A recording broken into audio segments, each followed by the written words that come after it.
Hi everyone, I'm Abigail. This is Evelyn, and welcome to another Two Kids interview.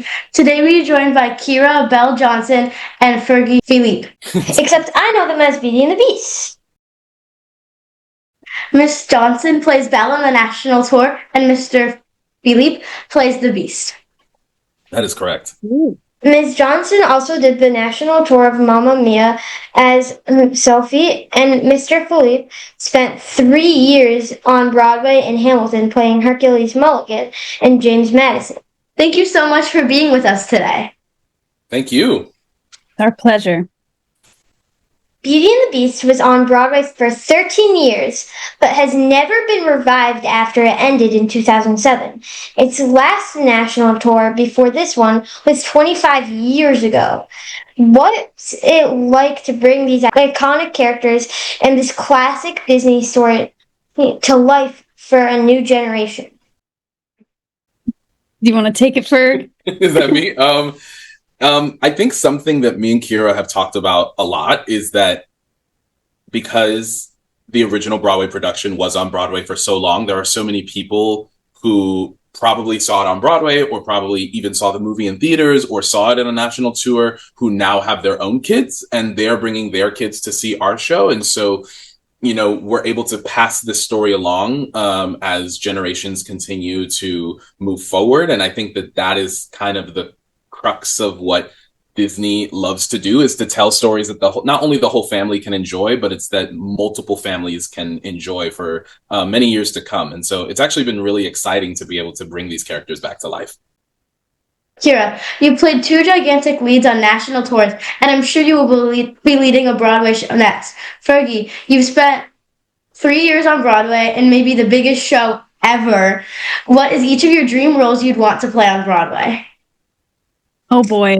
I gotta say, A, this one, I'd love to do Belle on Broadway, and B would be Elphaba. That's kind of my neck. Yeah. I'd love to do her. That's an inevitable. That's gonna happen. Yeah, for me, my dream role of all time is Sweeney Todd. I really, really would love to do that show. And I definitely would love to do The Beast on Broadway as well. But I know for me, I think the day that I decide, okay, I am done with acting is if I get to play Sweeney Todd on Broadway. Wow, I would pay so much money to see that. I've seen a lot of shows at Shays and a decent amount of shows on Broadway. This production of Beauty and the Beast is done as well as any of them. I was blown away at how good it is. Besides your wonderful talent, what makes this production such an amazing one? I think something that makes this production so special is that so much of the original creative team was a part of this process. We had Linda Wolverton, who wrote the original animated feature film that everybody knows and loves, and she helped write the book for the original Broadway. And so she came to our rehearsals for a week, and we talked through the characters with her, and we spoke through just even little words. If a word wasn't sitting right with this character in this moment, how could we change it to make it more human and make it more real? And really the focus was so much on how do we ground these characters that everybody knows and loves into reality and make them real people. And I think it just brings a real humanity and a heart through to the audiences. And there's a reason why people have connected with this story for over 30 years. And I think we just bring a real grounded humanity to this production. And I have to know, how did they do Chip? I could see through the cart. Disney magic. Some Disney magic that we cannot reveal, sadly. Aw, dang it. What was it like the first time you put on Belle's iconic yellow dress? It felt, I've never put on a wedding dress, but that's what I could equate it to. The moment of putting on your wedding dress, and it's just this, it has a weight to it, and it's grand, and it's structured. What I like to say is it feels like Belle is a dreamer, right? And this story is her favorite fairy tale of all time. And she's getting to live in her favorite adventure fairy tale of all time. And the moment that she puts the dress on is like her imagination aligning with reality. And it's when it really sinks in for her that this is where she's meant to be. And she's like, oh yeah, I'm wearing this dress. So the first time I put it on was like, oh, that grandness and that magic came alive with that gown. You never know what might happen with live theater. What is the funniest or craziest moment you've both had on stage? That's Good question. a great question. You're right. Live theater is amazing because it's happening right there in the moment. And even though a lot of it is planned, a lot of it can be unplanned, and you kind of just have to roll with the punches. Something that happened on Hamilton one time was that in the show, we have two turntables, which are those units on the floor that move on their own, and they're in a circular shape. We one day went out for a number that the entire number kind of revolved around us being on the turntable, and the turntable just stopped working. And the thing that happens is we have a contingency in place, and a contingency means a plan in case the original plan does not go through. And so we had a plan in case anything were to happen with that. But the issue is that the moment becomes so heightened because it's not supposed to be what happens. Nobody remembers what the plan is supposed to be. And so I do just remember that all of us kind of were like, okay, and we kind of had to make up for lost time because the turntable usually moves us quicker. But what ended up happening was that in the middle of the number of us being like, okay, the turntable doesn't work, the turntable turned on again. And so we actually learned that day, like, oh, just because the turntable doesn't like work, it doesn't mean it won't turn back on. A lot of us got caught off guard and almost fell because not only did the turntable come back on, it had to catch up to where the turntable needed to be for the next part of the show. So it moved twice as fast. So not only, yes, everyone fell. If that's everyone's question, we all fell. It was hysterical. But not only that, some people were really smart and just went, I'm just going to like sit on the floor and ride the turntable until it stops before I decide to get up. So I think a lot of people who were watching the show who had never seen Hamilton before were like, whoa, look at all this cool choreography. Some of them are sitting on the floor. Meanwhile, people were on stage actually like screaming because we did not know what was going on. And that happened multiple times because that turntable will break. It just will, because it's not a perfect piece of machinery. It has to be looked after and worked on. But, you know, like I said, that was like a really great lesson for all of us because it was when I was doing the tour of Hamilton, and most of us and almost all of us had never been in the show before. So we didn't have an etiquette in terms of how to handle yourself whenever the turntable breaks. But that was a great lesson for us in terms of how we can handle that situation next time. And we got better and better at it, even if we did keep falling. Wow, that's a good one. Don't know if I can beat that, but my story does involve this man right here. Oh no! What am I doing? We had a show where in Act 2, did you guys saw the show? I already know. I didn't. Okay. So there's this during the song called Something There. It's kind of where Belle and Beast start to go like, oh, something's different. Like I didn't see them this way before, but now they're sweet. And so a lot of their relationship starts forming in this number. And we sit at the soup table. Do you remember this, Abigail? And we're drinking soup, and all of a sudden I hear like clink, clonk, clonk, clunk, clunk. And I look up, and the chair that Fergie is supposed to be sitting in is broken and on the floor. And we're about to use these chairs again for the iconic number of Beauty and the Beast, where we sit at the dining table. So first of all, the chair is on stage. A crew member had to come out and like in pieces. Drag it off the stage.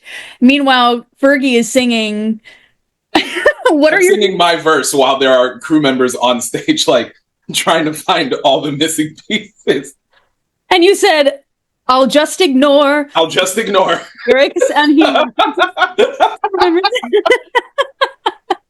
on stage, he's like, I'll just ignore.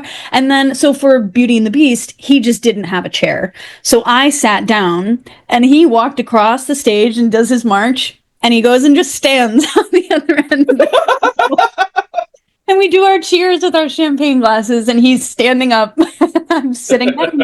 And it was just one of those things where the entire audience saw the chair break. They saw the crew members. There's no pretending like that's not what's happening right now. And it's part of the joy of, hey, we're all in this room together and we're making live theater, and something went wrong and you all saw it and we all see it, and we're doing what we can. And it was a very, like, I think the audience really appreciated it. They laughed quite a bit. It was really funny. Yeah. It's very human. I think people really get to see what it's like to be a part of a show and see what has to happen when something like that goes wrong. And it was funny because when I did that moment in the song Beauty and the Beast, and I was walking and then I got to my spot and just stood up, everybody laughed because everyone knew that there was supposed to be a chair there. But it was almost this fun secret for everybody involved, because now only everybody who was in that room gets to have that moment, because every show isn't like that. So they got to kind of walk away with a very special version of the show where the Beast broke his own chair and then didn't get to sit for dinner. You know what I mean? What is each of your go-to audition songs? Oh, man. Mine is from a show called Sideshow, and it's called The Devil You Know. The character named Jake sings it. It's a very kind of bluesy... yeah, I guess blues is like the best way to describe that song. But it's a lot of fun, and I find that it works kind of in any situation. I've been singing it now for 15 years. Wow. It works for you. Yeah. I'd say mine is Watch What Happens from Newsies. It just so happens to be a Disney one, but it just has, and Catherine is the character who sings it, and it has that, the vocal like belt, which really like sits well in my voice, but also there's like a scrappy determination drive to the character, especially in the audition cut. And that's like my bread and butter. I can just step into that really quickly, and gives a very strong ingenue / like leading lady type energy. And I've been singing that for about 8 years. These are iconic roles you're playing. What have you been able to do to make them your own? Great question. Yeah. Something I think we've had a lot of fun with is finding, and the creative team was very helpful in helping us find this, but finding moments in the show that maybe have not been found before, just because we have new people in them. And I think something that I have enjoyed is trying to find more ways to make the Beast humorous, or to make him a little bit funnier and less scary, or to find how the scary and the funny actually kind of meet in the same place. And I think that that's both a combination of me trying to find a way to bring my own sense to the character, but I really think that came from the creative team also realizing that people really respond well to finding the Beast funny. Yeah, I'd say, honestly, Belle is a character that I'm so aligned with. She's so strong and smart, and she doesn't let the opinion of others decide who she's going to be or what she's going to do. She really goes off of her judgment and her heart, and she really trusts herself. So I really try to emulate that, and most of the time it's just getting out of the way, like not trying to put anything on it, and really just letting like the script and the story do the work. What I love to bring to her is a really firm backbone. Like, there are moments where the Beast really gets in her face and there's not even a flinch. It's like, you just won't, and I know it because I know it. And I love living in that every night. That's like my stronghold. What have you enjoyed most about working together? Nothing.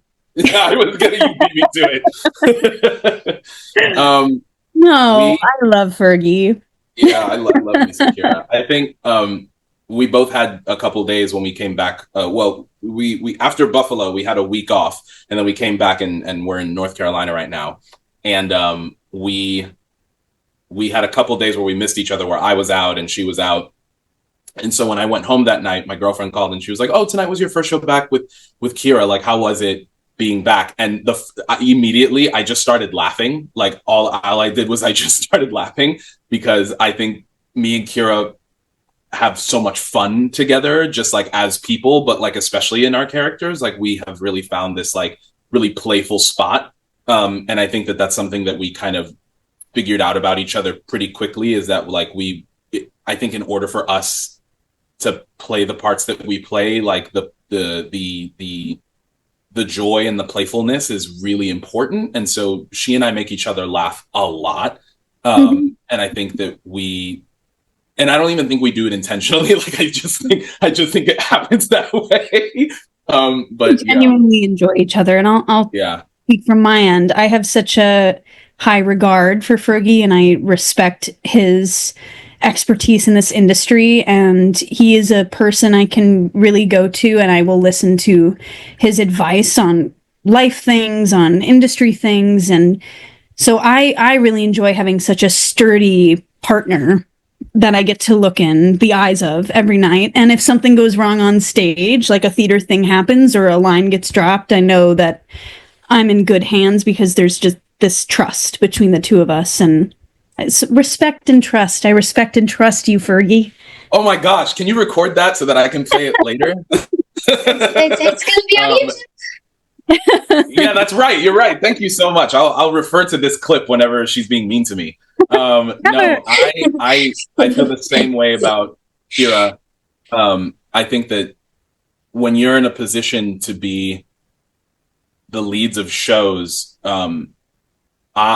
from my experience, I have dealt with people who are both really wonderful to work opposite of and wonderful to be led by. And I've also worked with some not great people to be led by or opposite of. And I think that something that I was immediately drawn to about Kyra when we first met during our auditions was how gracious and how serious she took her job, but never in a place where it was in spite of me, which means like she never did it in terms of making me feel left out or making me feel like I'm not a part of this job with her. And I think that it's hard. I could never imagine this journey without her. And I think that the two of us have really found like a wonderful friendship in terms of how we work. And I think that being able to put those two things together is a real gift. And I don't think it happens a lot. And I think that we both we both knew that we were going to be spending a lot of time together. And so we were really good about making sure like, okay, we like each other. Yes. Okay, cool. And then I think what's happened beyond that is that we like she says, there is a lot of trust and there's a lot of respect for one another with this. And I'm incredibly grateful for that. Me too. There are going to be a lot of kids seeing the show and decide, I want to be up there one day. What advice would you give them? Oh, that's so great. Follow the love. Follow the love. I think it's great advice. There's so much time spent on, well, what should I be doing? Or what's cool? Or what's like, and at the end of the day, like that actually doesn't matter. What you love doing is what you're going to put your time and your energy into. And what you put your time and your energy into is what you're going to get better at. Really, if you love performing, and just spend time doing it and follow the fact that you love it. Yeah, that's wonderful advice. I think what I tell everybody is to watch, read, and listen as much as they can. Watch all the shows, watch all the movies, watch all the news and watch all the documentaries, but also read all the books and listen to all the podcasts and listen to all the music. Like absorb as much information as you can. As performers and as actors, we are people who need to be observant, and we need to be able to take in information so that our job is to interpret or to translate it for an audience. And so we need to be really good at taking in as much as we can. And so I always tell people, like, if you like watching TV, then being an actor is the best business to be in, because I think that, watching and listening and reading is the most important thing that we can do, because it makes us better performers and better people. I want to tell our audience, if Beauty and the Beast is coming to your town, you need to go. You won't be disappointed. Thank you so much for spending this time with us. Thank you for having us. It was so lovely. Thank you. This was so fun. Thank you, guys.